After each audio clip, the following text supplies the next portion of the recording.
não me recordo exatamente como foi, mas ela provavelmente tenha me perguntado, sei que eu disse para ela, dei esse sinal que queria. Aí ela foi pesquisar, por conta própria, pesquisou uma escola que pudesse me preparar para isso. Então eu lembro bem, na 8ª série, 1985, a minha 8ª série, estava no início do ano letivo, eu estava lá na minha sala, na escola pública, tinha um inspetor daquele que era meio mau, ele entrou na sala e falou assim, Flávio Augusto da Silva.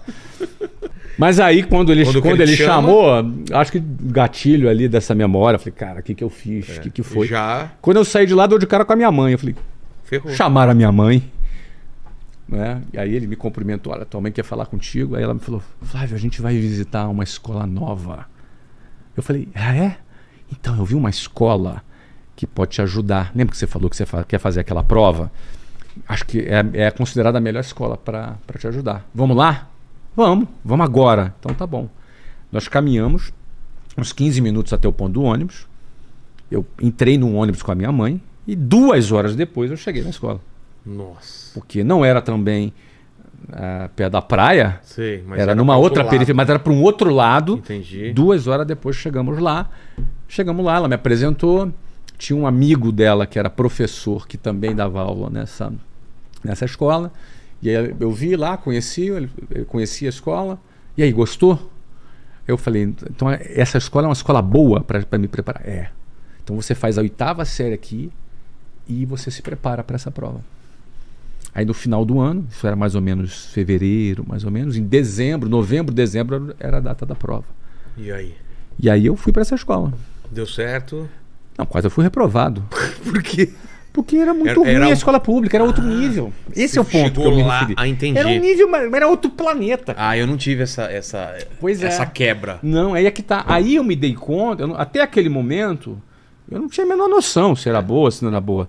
Só que ali eu me deparei com a minha debilidade. Limitação que você Eu estava limitado, eu estava muito mais fraco que os outros alunos, eu tinha dificuldade de compreender a profundidade da matéria que era passada.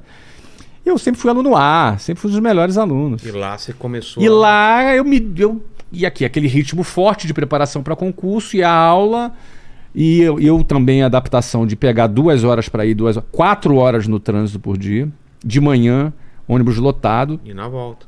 Imagina, ônibus lotado, você vê assalto, briga, assédio, você vê de tudo, cara. Todos os dias. Atravessava, sei lá, 6, 7 favelas por dentro. Dava volta ao mundo para chegar.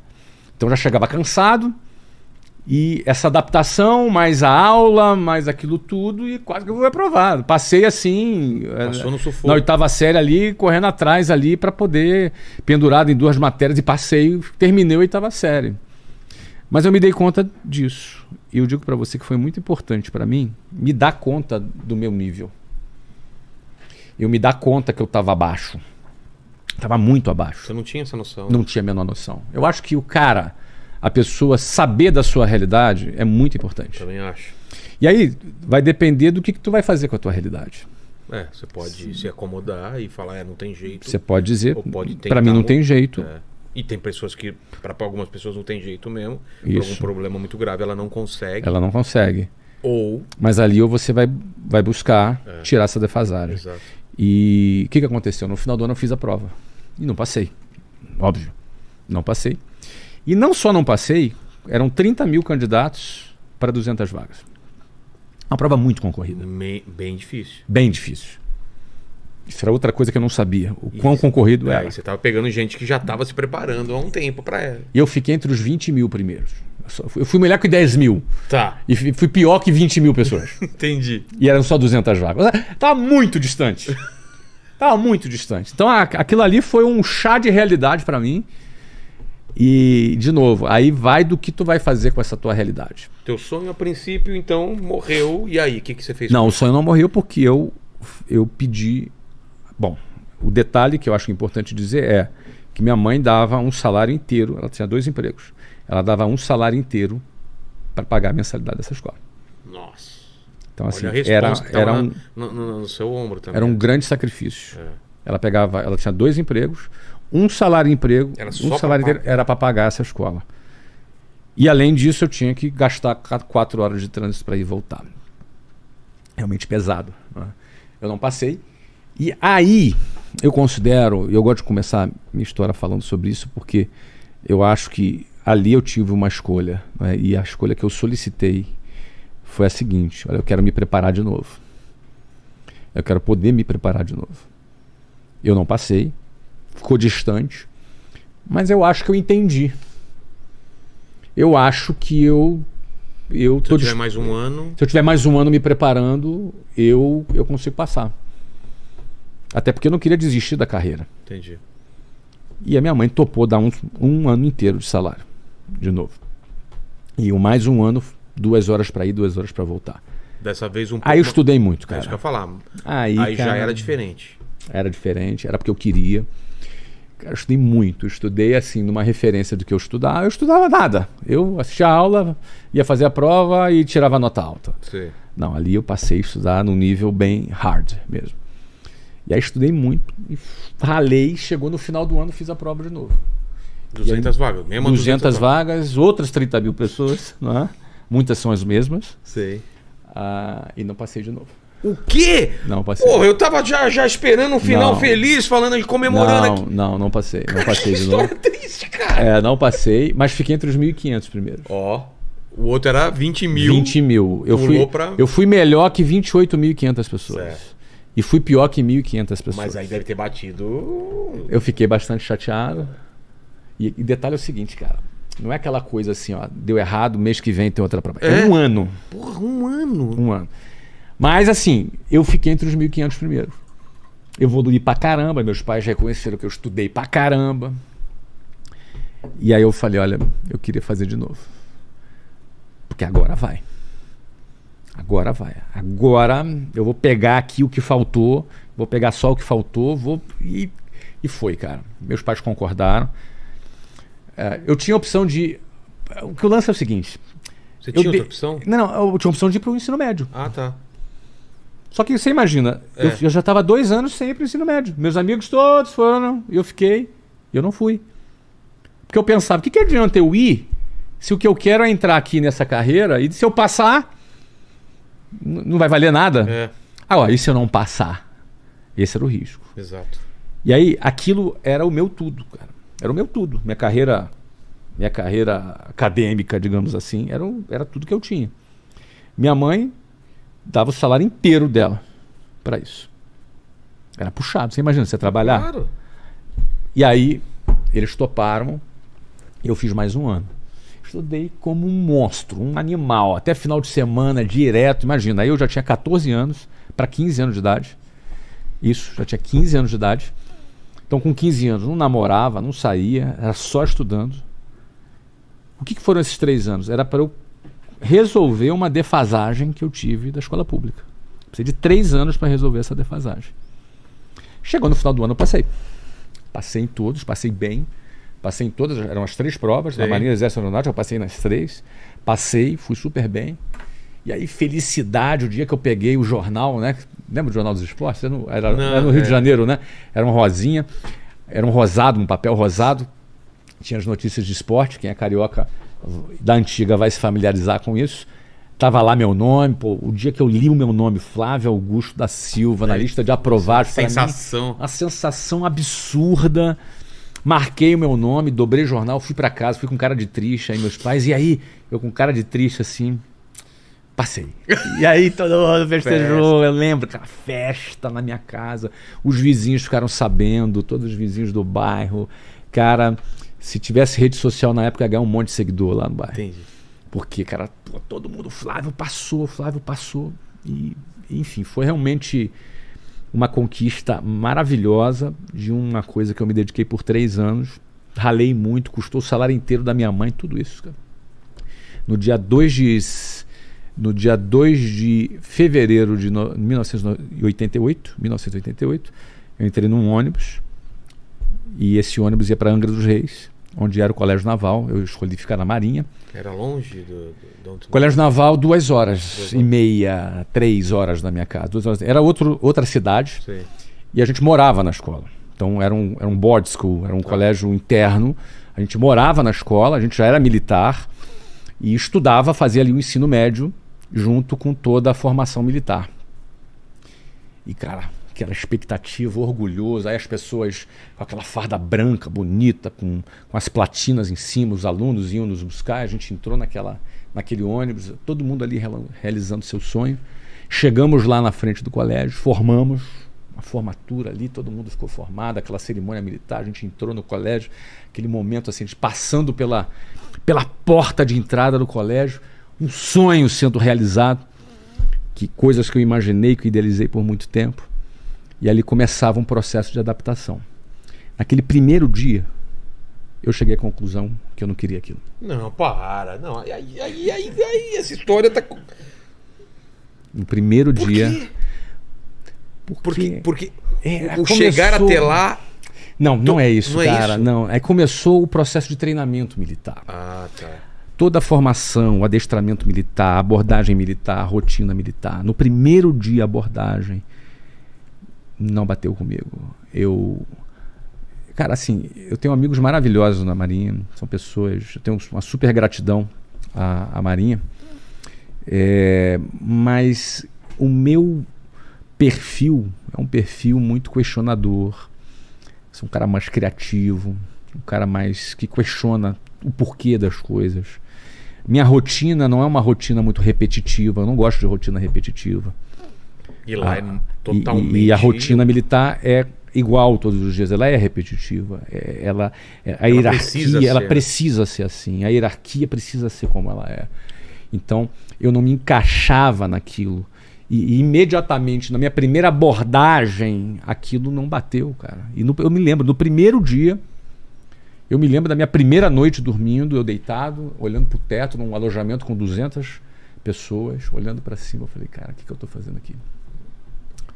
E aí o detalhe... Não te bateu o desespero, não? Ainda não, porque um lado meu pensou isso. Um outro lado meu gostava do prestígio. Entendi. Eu gostei do prestígio que eu recebi das pessoas, da minha família, de todo mundo orgulhoso, a festa, os vizinhos. E aquilo... E foram 3 anos, cara, lutando para aquele troço. Então, assim, eu era muito novo, eu tinha 15 anos de idade. Pensamentos conflitantes. Então eu tinha uma alegria, uma euforia e uma resistência. E isso me fez rastejar por 2 anos. Você enrolou 2 anos. 2 anos lá dentro Mas não era um sacrifício ou tinha coisas boas? As coisas boas eram meus amigos. Tá. Né? Meus amigos eram sensacionais, pessoas maravilhosas. Que a gente tem a amizade com essas pessoas até hoje. A gente se transforma quase que como irmãos, né? Porque a gente vive junto, passa perrengue junto. Então você forma ali uma espécie de irmandade com essas pessoas. Exato. Mas um outro lado meu me fez ficar um zumbi por 2 anos. Então eu fui aquele aluno muito problemático, aquele cara que não cumpria muito a rotina militar. Mas não cumpria. Chegava a ser punido por causa disso? Bastante punido, sim. Muitas vezes deixava... Final de semana você ia para casa, você não arrumava a cama direito, ou você não fazia a barba direito, ou você não cortava o cabelo direito, ou você não estava com o uniforme do jeito que tinha que estar. Eram coisas desse nível, né? Você perdia o final de semana, não podia ir para casa. Então eu tenho minha lista disciplinar em média é metade de uma folha, a minha deve ter umas 4 folhas. Entendi. Não é? Por quê? Porque eu não me encaixava, mas não conseguia, era muito jovem para concluir que eu falava, não, isso aqui eu devo sair. Então eu precisei de uma ajudinha. E essa ajudinha veio, eles me expulsaram. Você entendeu? Eu fui convidado a me retirar pela 2ª vez, né, cara? Eles falaram... Você dá uma força pra esse rapaz aqui, vamos né? dar uma força. Ele tá querendo isso, mas ele não tem coragem. Tem coragem. A gente vai ajudar ele. Ele é muito cagão pra tomar essa decisão. Deixa eu dar uma força pra ele. Meu filho, vamos lá, né? Você foi expulso. Expulso na realidade é a forma que eu Claro. falo, né, cara? Porque tecnicamente eu não fui expulso, né? Eu fui impedido de renovar minha matrícula, que na minha opinião é a mesma coisa. Entendi. Então eu me aproprio do termo expulsão, né? Eu fui impedido de continuar. Sentiu alívio ou sentiu Cara, isso medo? é muito interessante. Último dia de aula, um pátio com todas as turmas formadas, aquela coisa militar, todo mundo Sim. formado ali, parado.